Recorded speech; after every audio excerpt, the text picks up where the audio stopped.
Senhor Deus Todo-Poderoso, vamos dar início aos nossos estudos a respeito do Evangelho de Jesus, para o que pedimos a assistência e proteção dos vossos bondosos mensageiros e do nosso anjo da guarda, a fim de que nos esclareçam a inteligência e nos dê o discernimento necessário a nós, os encarnados, e aos nossos irmãos desencarnados, que aqui vieram com a permissão do Pai, para bem compreendermos o que vamos estudar.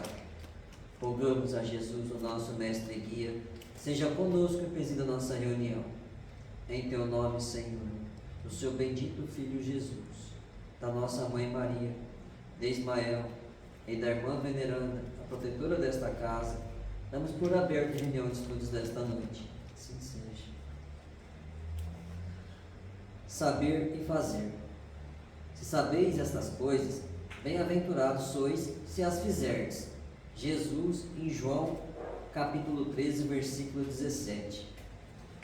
Entre saber e fazer, existe singular diferença. Quase todos sabem, poucos fazem. Todas as seitas religiosas, de modo geral, somente ensinam o que constitui o bem. Todas possuem serventuários, crentes e propagandistas, mas os apóstolos de cada uma escasseiam cada vez mais. Há sempre vozes habilitadas a indicar os caminhos. É a palavra dos que sabem.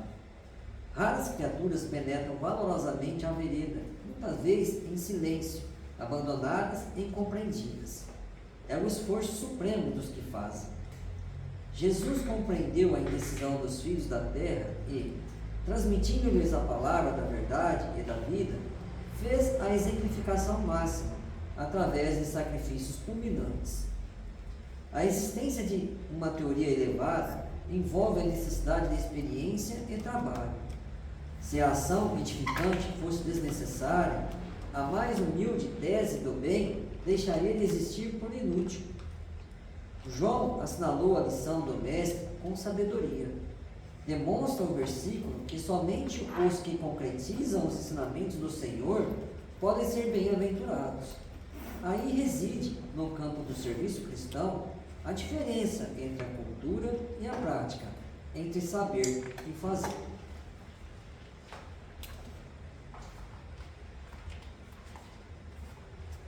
Pai nosso que estais nos céus, santificado seja o vosso nome, Senhor. Que venha a nós o vosso reino, que seja feita a vossa vontade, assim na terra como nos céus. O pão nosso de cada dia nos dai hoje, Senhor.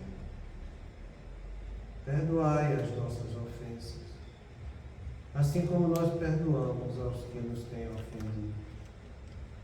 E não nos deixeis que entremos em tentações, e livrai-nos, Pai, de todo o mal, porque seu é o reino, o poder e a glória para sempre. Amém.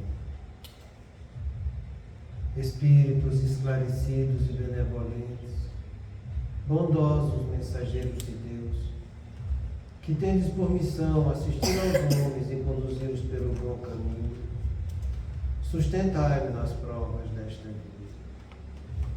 Dai-me força para suportá-la sem murmurar. Afastai de mim os maus pensamentos e fazei que eu não dê entrada a nenhum espírito que tentasse iludir-me e conduzir-me no caminho do mal. Esclarecei minha consciência com relação aos meus defeitos e tirai-me de sobre os olhos o véu do orgulho, capaz de impedir-me os perceber e confessá-los a Deus. A ti, sobretudo, bondoso anjo da guarda, que mais particularmente velais por mim, e a todos vós, espíritos protetores, que por mim vos interessais, fazei que me torne digno da vossa proteção. Conheceis as minhas necessidades, que elas sejam atendidas segundo a vontade de Deus. Que a paz que irradia do coração de Jesus e que abrange toda a terra possa ser assimilada por todos os corações aqui presentes, tanto encarnados quanto os desencarnados, para que de posse dessa paz possamos compreender as leis que regem o mundo espiritual e ter a sabedoria de praticá-las em nossa vida diária, Senhor. Em nome do nosso Mestre amado Jesus, da irmã veneranda e sua equipe, que orienta esta casa, bem como dos nossos anjos da guarda, solicitamos que a água aqui exposta seja fluidificada em nosso benefício. Que assim seja. Damos graças a Deus. Amém.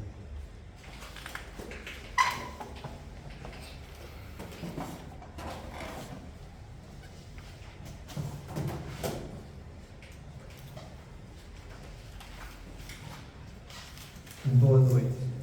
Boa noite. É muito interessante essa passagem que o Marcelo deu hoje aqui para a gente. Entre você conhecer e você fazer. A gente tem estudado na quarta-feira a casa mental que André Luiz nos presenteou do livro do Mundo Maior.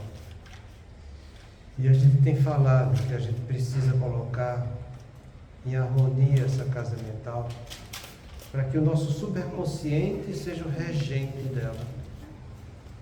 Reger e orientar nosso consciente e educar nosso subconsciente. Isso que o Emmanuel fez aqui, a gente pode resumir numa frase, para que você saia da casa do desejo e entre na casa do dever. Porque muitas vezes a gente sente o desejo de realizar aquilo que vai nos retribuir com a recompensa do gosto, e muitas vezes esse gosto é algo que não é correto.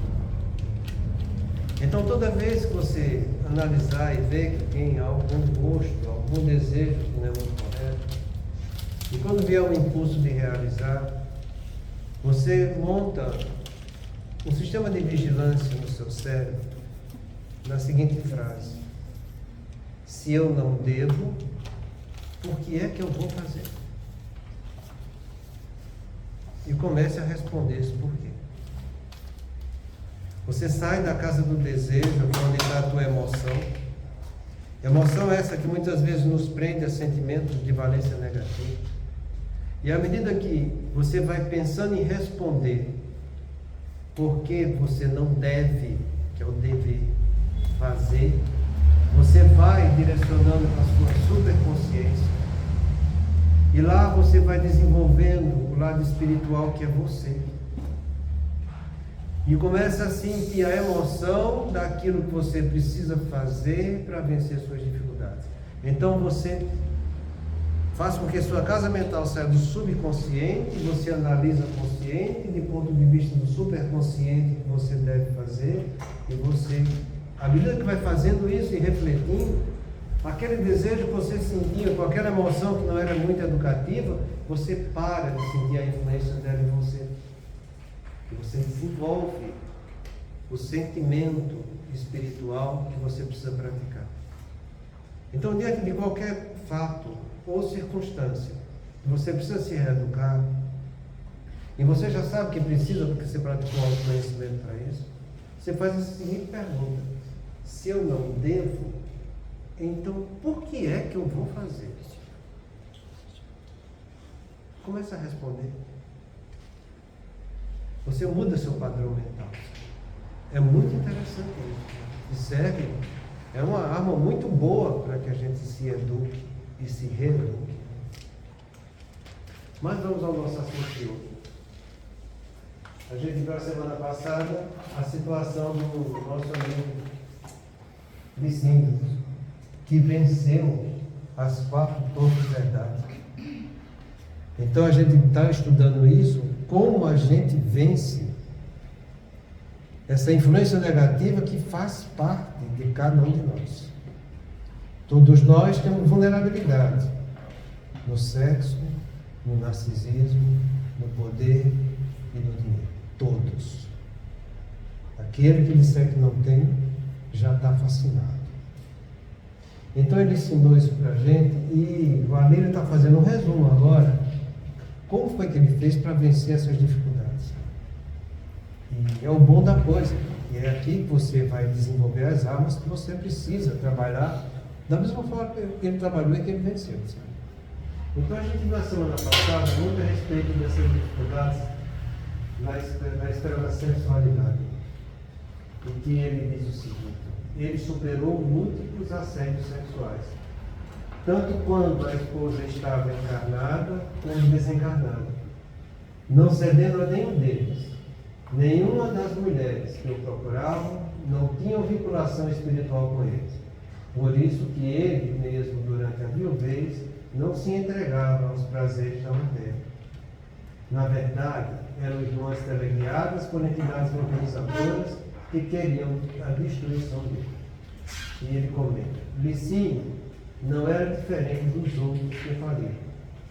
Mesmo na infância, já sofria agressões obsessivas, mostrando que era muito comprometido, mas que se esforçou e se libertou.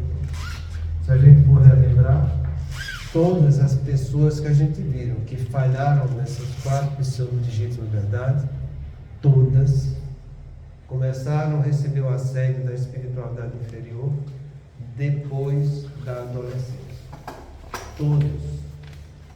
Todos nasceram lá espírita, todos tiveram educação dentro da doutrina espírita, todos conseguiram ter um bom desenvolvimento dentro da sua família, todos tiveram a educação que precisava ter com a profissão que foi planejada.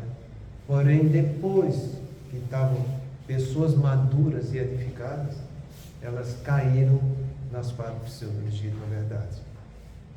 Então ele faz essa alerta aqui, que Licínio, na infância, criança, na primeira infância, ele sofreu assédio da espiritualidade inferior. Bem como tinha da espiritualidade superior, que era sua vozinha.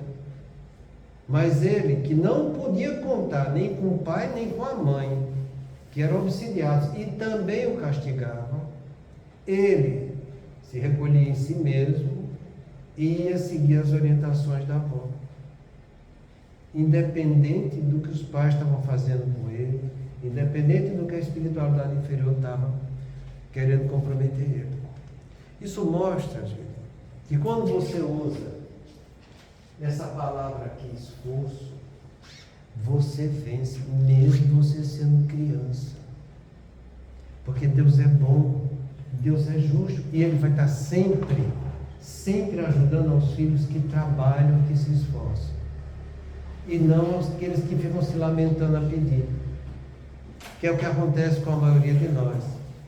Ficar o tempo todo se lamentando e pedindo, e esquecendo de fazer alguma coisa que está ao nosso alcance, que é possível realizar. Porque se ele, que era uma criança, conseguiu fazer isso, por que a gente não vai conseguir? O que falta para a gente é essa palavra esforço, que é a energia para a nossa vontade. Muitos dizem que tem vontade, mas não tem a energia para colocar a sua vontade em ação. Falta essa qualidade.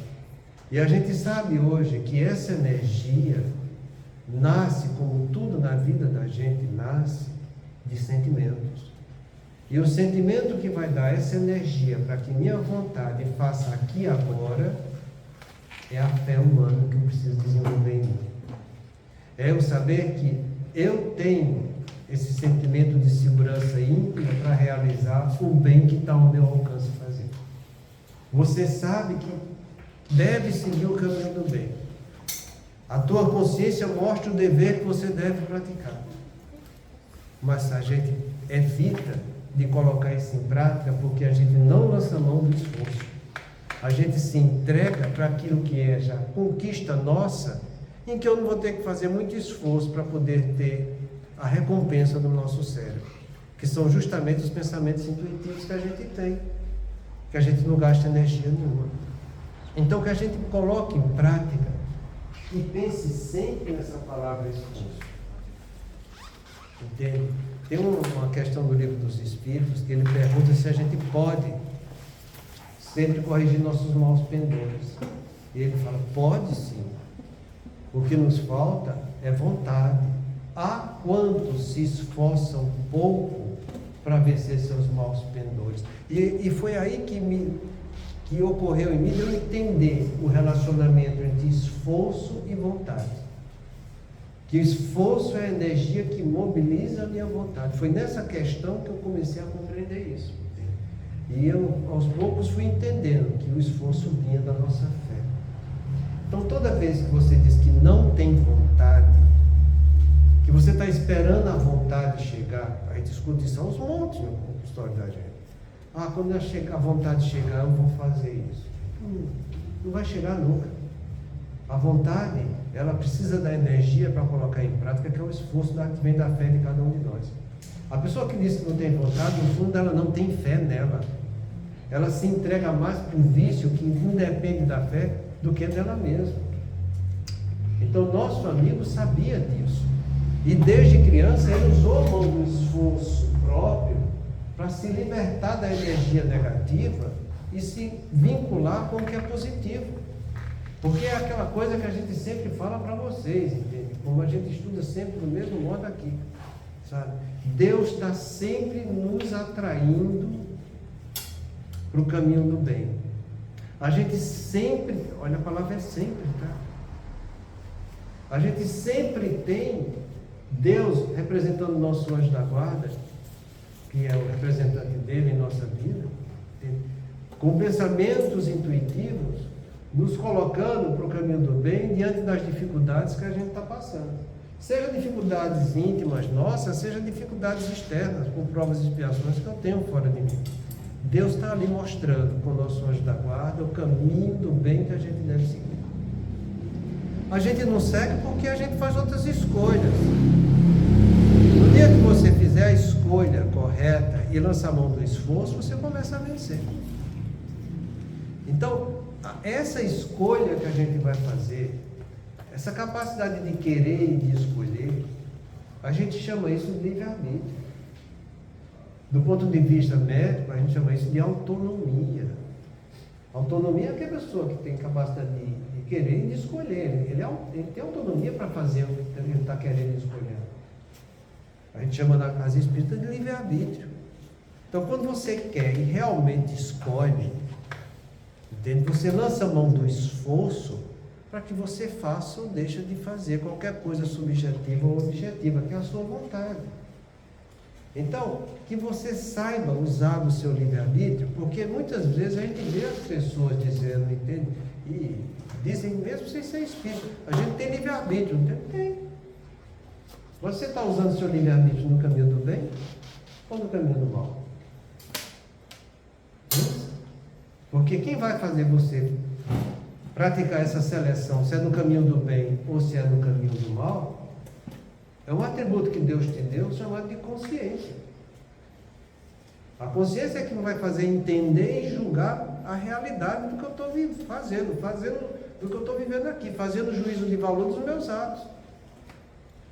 Então, que você use da sua consciência. Vá analisar, vá julgar aquilo que você está fazendo, sabendo que você vai ser responsável por aquilo e que aquele ato quem praticou foi você. Quando a gente se tornar pessoas mais conscientes, a gente vai vencer mais fácil as dificuldades da vida da gente. O nosso maior problema é que a grande maioria das vezes a gente se entrega para o desejo e para o hábito. Os trabalhos de neurociência hoje em dia mostram que 70% da população do mundo, olha, não sou eu que estou inventando isso não, isso faz parte do livro de inteligência emocional, sabe? Que foi reforçado em 2017 contra o Prêmio Nobel. 70% dos nossos atos estão completamente no nosso subconsciente. Isso é da população do mundo todo. E o campo econômico nosso, sabendo disso, ele lança a mão de estimular o nosso subconsciente para tirar proveito lucrativo disso. Apenas 10% da humanidade, 10%, que tem atitudes conscientes do que está fazendo. Entende? Esses outros 20% que estão por aí, eles agem ainda flutuando do subconsciente para consciente, entende? Fica flutuando nisso aí. E a gente encontra isso na nossa vida diária, sabe?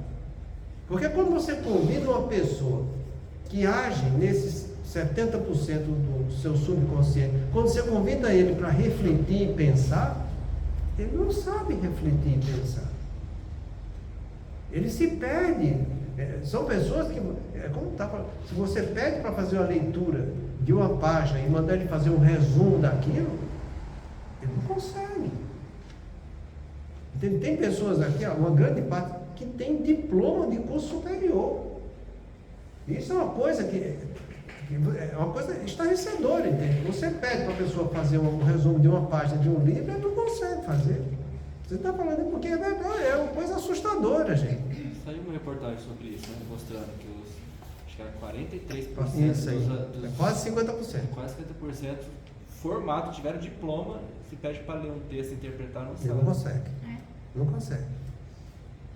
São pessoas que vivem só do seu subconsciente. Eles não sabem lançar mão nem da consciência presente para fazer uma interpretação de um texto. Quanto mais você partir do superconsciente, para uma casa moralizadora. São pessoas que são guiadas assim, pelos instintos o tempo todo. Então o que é que falta para a gente? Se tornar pessoas conscientes, pelo menos, está entendendo? E você mostrar que a gente precisa ter um código de ética novo, bom, edificante, para que aquele código de ética sirva de orientação para aquilo que você está pensando. Então, quando eu comecei, aproveitando o texto do Marcelo, dizendo, se eu não devo, por que é que eu vou fazer? Isso serve para pessoas que têm uma atitude pelo menos consciente, de analisar alguma coisa. Então, quando você sabe que precisa fazer uma dieta, que você tem diabetes, que você tem vontade de comer doce, e você está querendo comer doce, olha para aquele doce e pergunta, se eu não devo, por que é que eu vou fazer? E responda as perguntas. E quanto mais vem a resposta, você vai ver que vai ter outras perguntas, se eu não devo, por que é que eu vou fazer, em cima daquilo. E à medida que você for analisando, pensando e refletindo, você vai ver que aquele desejo que você sentia de realizar aquilo que era gostoso para você, vai perdendo a emotividade. Entende? Porque você vai modificando a sua casa mental. Entende? Você está jogando a coisa para o superconsciente, que é onde está teu espírito. E teu espírito quer o teu progresso, gente. Entende? Então, o nosso amigo aqui, entende? Desde a infância, quando vinha as duas coisas degladiando ele não ficava chorando, eu vou me entregar para o lado negativo porque meu pai está obsidiando, minha mãe está judiando de mim sem obedecer, porque a espiritualidade está castigando. Não. Ele venceu. Porque ele se esforçou. Ele foi atrás do que era bom. Ele sentia a afetividade dele para o que era bom. Ele não queria fazer o que era ruim.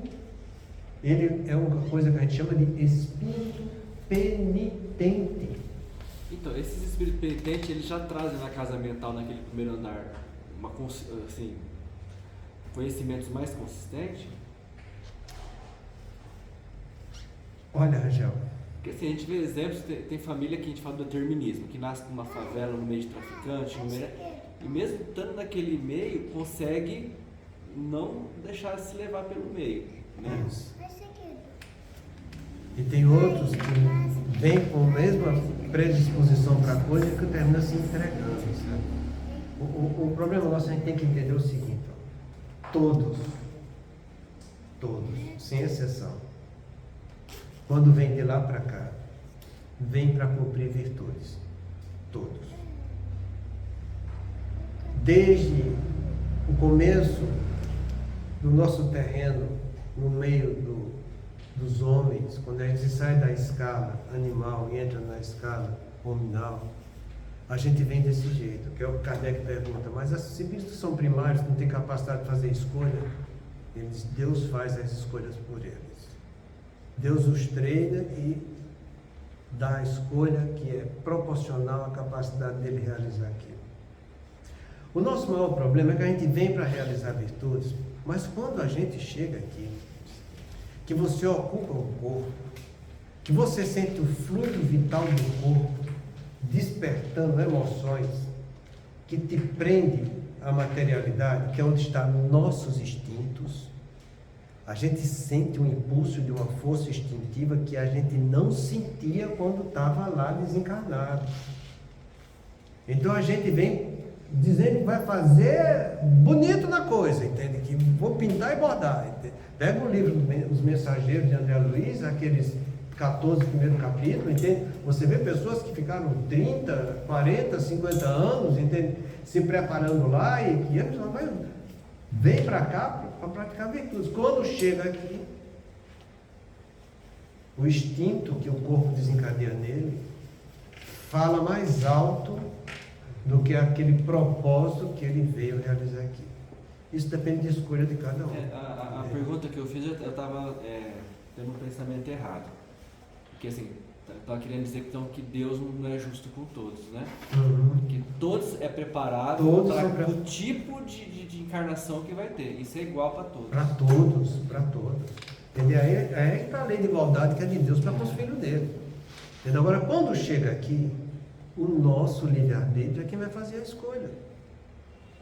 Entendeu? Não vai existir prova que você não possa superar. A escolha que você tem que fazer. E a sua escolha você vai fazer, entende? Pela sua consciência. Se você quiser ser uma pessoa consciente, você vai usar a sua consciência para analisar as coisas e fazer a conduta correta, entende? Então, quando o espírito começa a fazer as coisas corretas, a gente chama isso de espírito penitente, que é um espírito que não está partindo para a revolta. Entende? E o que é mais bonito disso aí é você saber que nesse mundo de regeneração que a gente está entrando, só vai ter espírito penitente. Quer dizer, espíritos que querem fazer o bem. Eles não são bons ainda, como a gente gostaria que fosse. Eles vão querer fazer o bem. Entende? Então, é isso que está a penitência, é isso que vai ficar os espíritos no planeta de regeneração. Eles têm qualidades negativas? Tem muitas dificuldades para vencer na Terra? Tem muitas dificuldades, entende? Vão passar por provas e expiações? Vão, mas são expiações penitentes, que eles escolhem passar. Eu acho que tem uma parte que é muito bonita a gente ler, para a gente entender na profundidade, está no capítulo 5 do Evangelho, são os bem-aventurados os aflitos. Eu acho que é a questão 9, 10, 11, em que Kardec explica o que é uma expiação compulsória, o que é uma expiação penitente, o que é uma prova, entende? E o que é uma missão. Entende? Ele mostrando que isso acontece com todos nós aqui. Todos nós, de uma maneira maior ou menor, aqui, também estamos passando por expiações compulsórias. Entende? Estamos passando por nossas dificuldades. Sendo que tem alguns que passam muito mais pela compulsória do que pela penitente. Entende? Mas uma coisa é certa, você esteja passando por expiação compulsório penitente, se você não for desenvolver o seu superconsciente, você vai falhar. Você vai falhar. E quem diz isso, já expliquei para vocês, é o ministro Sâncio no livro Ação e Reação. Se aquela alma que cometeu suicídio se preparar no mundo espiritual e encarnar para vencer as dificuldades, quando chegar o reflexo circunstancial de vida dela, na idade que ela cometeu suicídio, que ela vai passar pela mesma experiência, se ele não tiver desenvolvido as qualidades nobres na sua vida, vivendo em sociedade, ele provavelmente, quase que certeza, irá cometer suicídio novamente. Então, isso é de suma importância, esse exemplo dele, porque todos nós estamos passando por expiações aqui. Então, que a gente se pergunte, eu estou desenvolvendo o meu superconsciente, para que esse superconsciente venha me instruir diante da prova e expiação que eu sei que eu vou passar. Porque todos vão passar. E eu não sei quando vai ser a expiação principal da nossa vida. No caso do Botelho, Memórias do Suicida, a expiação principal da vida dele faltava 2 meses para o desencarne. E ele falhou, cometeu suicídio. Então não pensa que você, sendo espírita, conhecendo a doutrina, falando de espiritismo, você já está livre das coisas. Não está.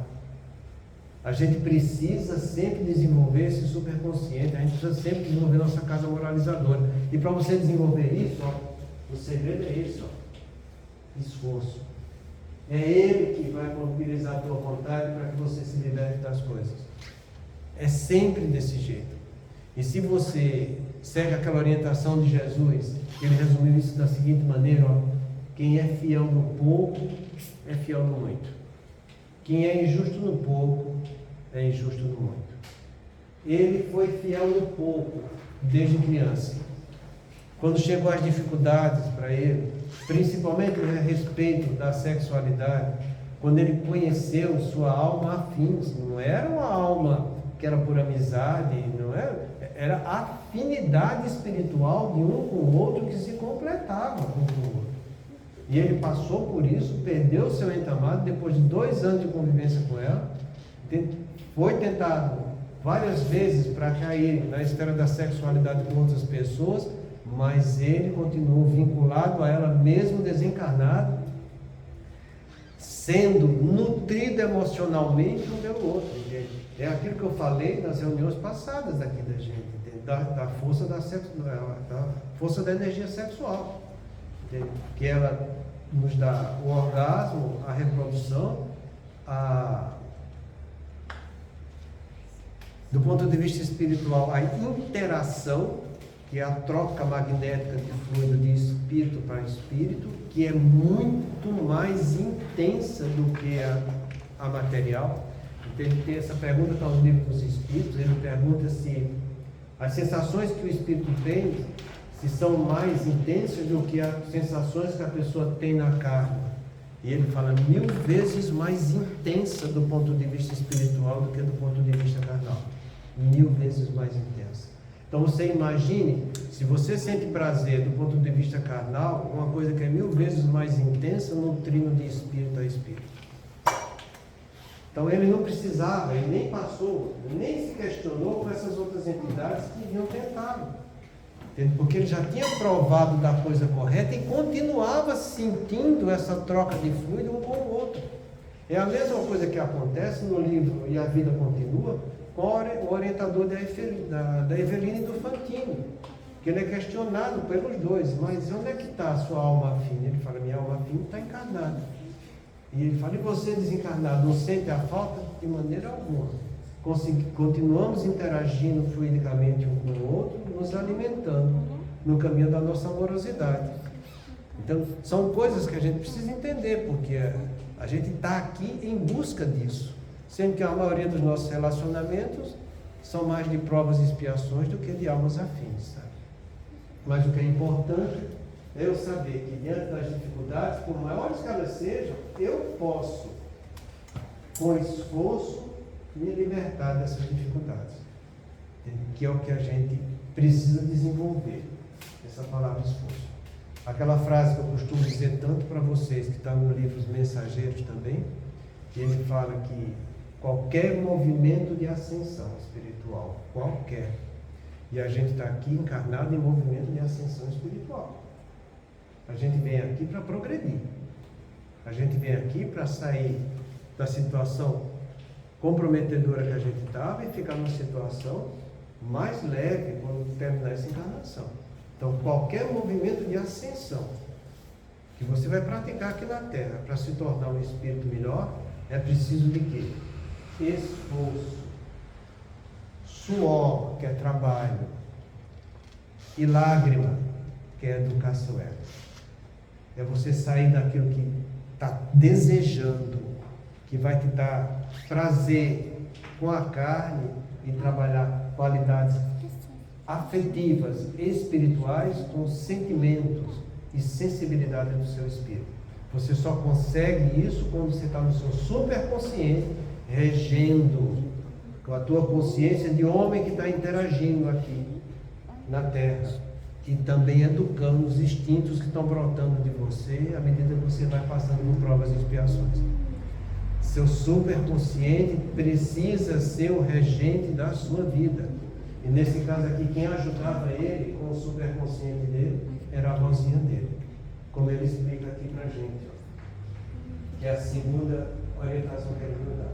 Uma capacidade de conexão com os amigos espirituais, a fim de compreender a mediunidade torturada na infância. provando dos dois lados, conseguia manter-se dócil na infância às orientações da avó. É isso que a gente precisa desenvolver em nós, entende? Essa docilidade. E essa palavra é muito importante, porque quem é dócil é a pessoa que é manso, que tem facilidade para aprender. E esse é um dos pré-requisitos que Jesus deixou para a gente aprender com Ele. Vinde a mim, todos vós que estáis cansados, aflitos e sobrecarregados, que eu vos aliviarei. Tomai sobre vós o meu jugo e aprendei comigo, que sou manso e humilde de coração. Existe coisa mais humilde do que uma criança? Sendo que essa criança precisa ser dócil, precisa ser mansa, precisa querer aprender. E ele tinha essa docilidade de querer aprender. E quando eu quero aprender, eu vou me vincular sempre com o que é positivo, sabe? Então, foi esse uma das primeiras coisas que fez ele vencer as dificuldades na vida. Passando pelas expiações, através dessas 4 pseudos de uma verdade. Que era aqui que onde muitas vezes a gente começa a libertar o nosso narcisismo. E é muito complicado isso, sabe? Então, essa conexão com os amigos espirituais, todos nós temos, principalmente na infância. A conexão do nosso anjo da guarda conosco quando você nasce, é 100%. O nosso anjo da guarda, ele começa a se distanciar um pouco quando você começa a ter alguma autonomia do seu livre-arbítrio. Livre-arbítrio esse que você começa a ter quando você adquire a capacidade de fazer abstração de pensamento, que surge com 6, 7 anos. Até então, o seu anjo da guarda está lá o tempo todo, 100% contigo, entende? Mostrando as coisas. Aí eu pergunto para vocês, você vê as crianças que tem hoje em dia por aí? Essas crianças que a gente vê até 6, 7 anos, está 100% ligada com o seu anjo da guarda. E você vê que são um bando de marginal, hein? Tudo meio encapetadozinho, né? Vai ver por aí. Quando começa a falar, já vai botar as garras de fora, mostrando os instintos que tem. O anjo da guarda está lá, educando aquele espírito. Mas ele já sente mais atração para a capacidade instintiva dele, entende? De querer botar as garras dele de fora. E quantos eu não recebo no meu consultório, já com 3, 4 anos, tendo uma medicação? Para você ter uma noção, eu estou falando das crianças que têm um desenvolvimento que a gente pode qualificar de normal. Eu não estou falando das doenças que têm transtornos já neurológicos, autistas, hiperativos e assim vai por diante. Né? Mas as crianças que são rotuladas de normal. Você nota que existe, entendeu? Uma predominância muito mais para o lado da animalidade do que para o lado da espiritualidade. E a gente tem que reforçar nelas a educação do anjo da guarda. Porque se elas não conseguem, já em espíritos, seguir a instrução inspirativa deles para uma proporção de criança que são, é dever dos pais chamar ainda mais para a responsabilidade daquela criança que ela precisa ser educada no caminho correto da vida. Então você não tem que pestanejar quando você vê seu filho fazendo coisa negativa, seja com 1 ano ou com 2 anos. Você tem que corrigir. Entende? Tem que corrigir sabendo educar. Tendo educar do ponto de vista espiritual, como a gente viu ontem, tá? Então, que a gente compreenda que nós somos desse jeito e que em nós ainda fala muito mais o nosso componente inferior do que o superior da vida. E que se a gente tem essas dificuldades, que a gente compreenda que nossos filhos não são santos. Nossos filhos são almas endividadas tanto quanto nós. A gente não sabe as falhas que tivemos na paternidade de encarnações passadas. Para receber o merecimento nessa encarnação presente com os filhos que a gente vai ter. Então a gente pode ter filhos muito comprometedores diante da lei de Deus e a gente pode ter filhos que não são tão comprometedores. Você vê o exemplo aqui desse irmão, que nasceu com pais que não deram muita educação para ele. Mas ele nasceu já bem reforçado sabendo que ia passar por essas provas e expiações, veio preparado e começou a colocar em prática desde a infância dele, havendo essa proximidade para querer seguir o lado do bem. Entende?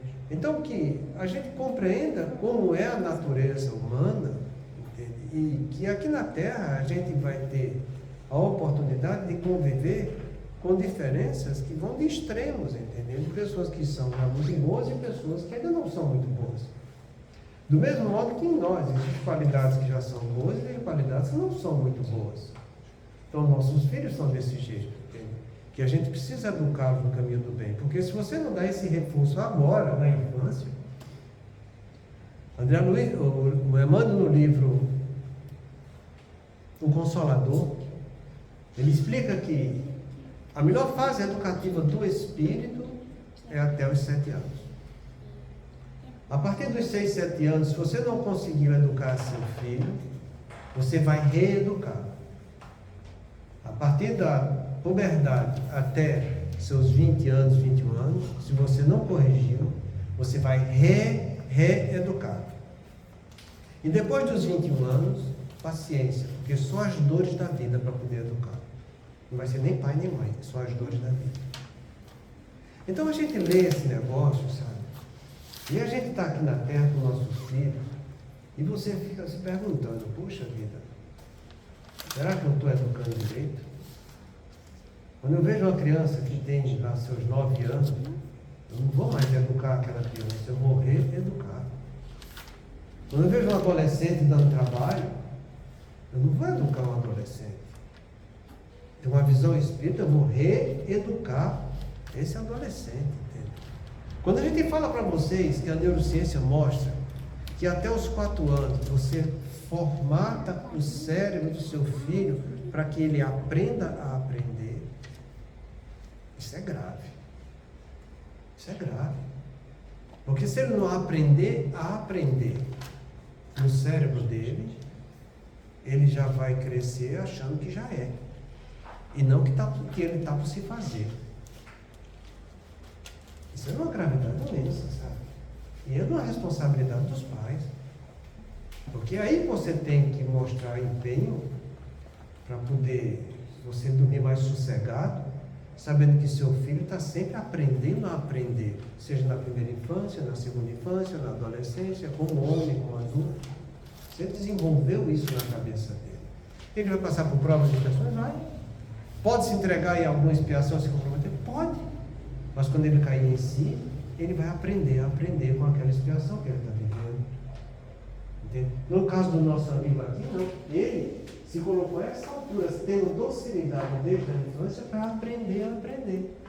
E quem ensinou ele que ele devia aprender a aprender foi ele sentir a influência negativa e ele confiar na avó, que era a influência positiva, mostrando que ele conseguia vencer as dificuldades, que aqueles irmãos inferiores estavam mostrando ele para o caminho do mal e ela mostrando para o caminho do bem. Entende? Ela não vinha só fazer carícias no seu neto amado, não.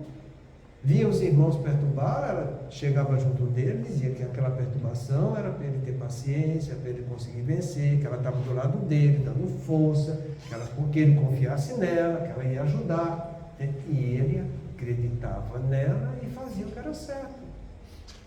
Você acha que Chico não passou por isso? Nem a mesma coisa quando ele saía conversar com a mãe dele no quintal, e quando a madrasta estava lá castigando, fazendo ele lamber ferida na perna dos outros? Ou você acha que isso não foi verdade? Foi verdade, sim. E numa mulher que tinha úlcera varicosa, a mãe dele obrigou ele a lamber, porque disseram que lambendo ele ia ficar curado. Oi, fofa. Está na hora, fofa. Eu sempre passo, né? Então, gente, você vê o exemplo dessas pessoas que venceram, entende? E venceram porque elas tiveram isso aqui, docilidade, eles foram mansos. Não foi à toa que Jesus pediu para que a gente fosse manso, tivesse docilidade para aprender com ele. Então que a gente saiba usar disso. O tempo todo a gente pode ter esse sentimento de mansidão para se tornar pessoas melhores. Semana que vem a gente continua.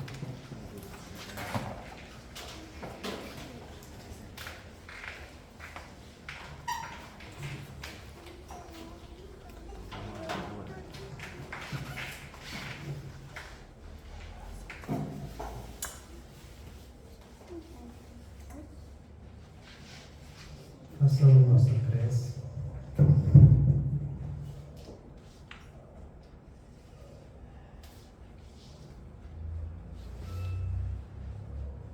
Pensando nos irmãos que estão se comprometendo. Senhor de infinita bondade, no santuário da oração, marco renovador do meu caminho, não te peço por mim, Espírito endividado, para quem reservaste os tribunais da tua excelsa justiça. A tua compaixão é como se for o orvalho da esperança em minha noite moral, e isso basta ao revel pecador que tenho sido. Não te peço, Senhor, pelos que choram, clamo por teu amor em benefício dos que fazem as lágrimas. Não te venho pedir pelos que padecem, suplico-te a bênção para todos aqueles que provocam sofrimento. Não te lembro os fracos da terra, recordo de quantos se julgam poderosos e vencedores. Não intercedo pelos que soluçam de fome, rogo-te amor para os que desfrutam do pão.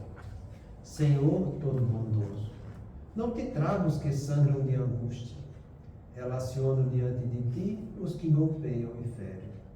Não te peço pelos que sofrem injustiça, rogo-te pelos empreiteiros do crime. Não te apresento os desprotegidos da sorte, sugiro teu amparo aos que estendem a aflição e a miséria.